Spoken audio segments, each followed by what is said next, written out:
महालक्ष्मी शक्तिपीठ मुंबई से 400 किलोमीटर दूर कोल्हापुर में स्थित है।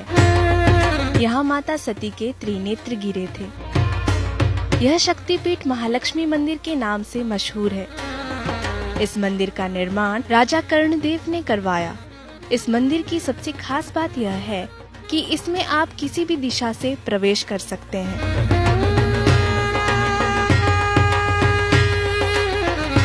माता सती के त्रिनेत्र गिरने की वजह से इसे करवीर शक्तिपीठ भी कहा जाता है।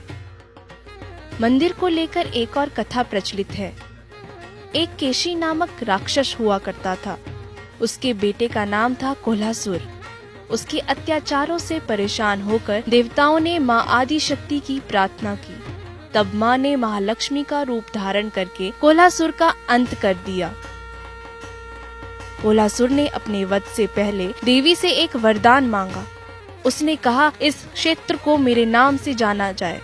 तब माँ ने उसे वरदान दिया कि जहाँ उसका वध हुआ है वो जगह करवीर और कोल्हासुर के नाम से जानी जाएगी। यहाँ मेरा भव्य मंदिर होगा।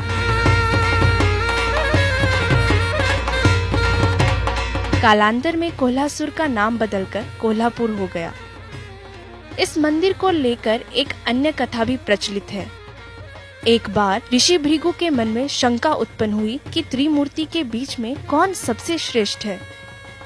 इसका उत्तर जानने के लिए पहले वे ब्रह्मा के पास गए और बुरे व्यवहार से उनसे बात की, जिससे ब्रह्मा को क्रोध आ गया। ब्रह्मा ने इसके बाद भृगु को श्राप दिया कि उनकी पूजा किसी भी मंदिर में नहीं होगी। इसके बाद वे शिव जी के पास गए, लेकिन नंदी ने उन्हें प्रवेश द्वार पर यह कहकर रोक दिया कि शिव और देवी पार्वती दोनों एकांत में हैं। इस पर ऋषि भृगु क्रोधित हुए और शिव जी को श्राप दिया कि उनकी पूजा लिंग के रूप में होगी। इसके बाद वे विष्णु जी के पास गए और देखा कि भगवान विष्णु अपने सर्प पर सो रहे थे और देवी महालक्ष्मी उनके पैरों की मालिश कर रही थी। यह देख ऋषि भृगु क्रोधित हुए और उन्होंने भगवान विष्णु की छाती पर पांव दे मारा। इससे भगवान विष्णु जाग गए और ऋषि भृगु से माफी मांगी और कहा कि कहीं उनके पैरों में चोट तो नहीं लग गई। यह सुनकर ऋषि भृगु वहां से भगवान विष्णु की प्रशंसा करते हुए वापस चले गए। लेकिन ऋषि भृगु के इस व्यवहार को देखकर देवी महालक्ष्मी क्रोधित हो गईं और उन्होंने भगवान विष्णु से उन्हें दंडित करने को कहा। लेकिन भगवान विष्णु इसके लिए राजी नहीं हुए। भगवान विष्णु के बात न मानने पर देवी लक्ष्मी ने वैकुंठ त्याग दिया और कोल्हापुर चली गईं। वहां उन्होंने तपस्या की, जिससे भगवान विष्णु ने भगवान वेंकटचलपति रूप में अवतार लिया। इसके बाद उन्होंने देवी पद्मावती के रूप में रह रही देवी लक्ष्मी को शांत किया और उनके साथ विवाह किया। तब से यहाँ देवी लक्ष्मी की पूजा होती है।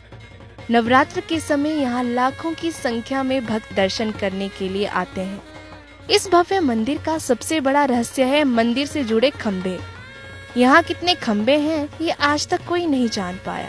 जिसने भी जानने के प्रयास किया उसके साथ कोई ना कोई अनहोनी हो गई। इस मंदिर में अरबों रुपए का खजाना भी छिपा है। 3 साल पहले जब इसे खोला गया तो मंदिर से हजारों साल पुराने सोने, चांदी और हीरों के ऐसे आभूषण सामने आए जिसकी बाजार में कीमत अरबों में है। इतिहासकारों की माने तो कोल्हापुर के इस महालक्ष्मी मंदिर में कोंकण के राजाओं, चालुक्य राजाओं, आदिल शाह, शिवाजी और उनकी मां जीजाबाई तक ने चढ़ावा चढ़ाया है। जब मंदिर के खजाने की गिनती शुरू हुई तो इसकी पूरी कीमत का अंदाजा लगाने के लिए करीब 10 दिन का वक्त लग गया। मंदिर के इस खजाने का बीमा भी कराया गया है। हालांकि ये बीमा कितनी कीमत का है इसका खुलासा मंदिर ट्रस्ट ने नहीं किया है। इससे पहले मंदिर के खजाने को साल 1962 में खोला गया था।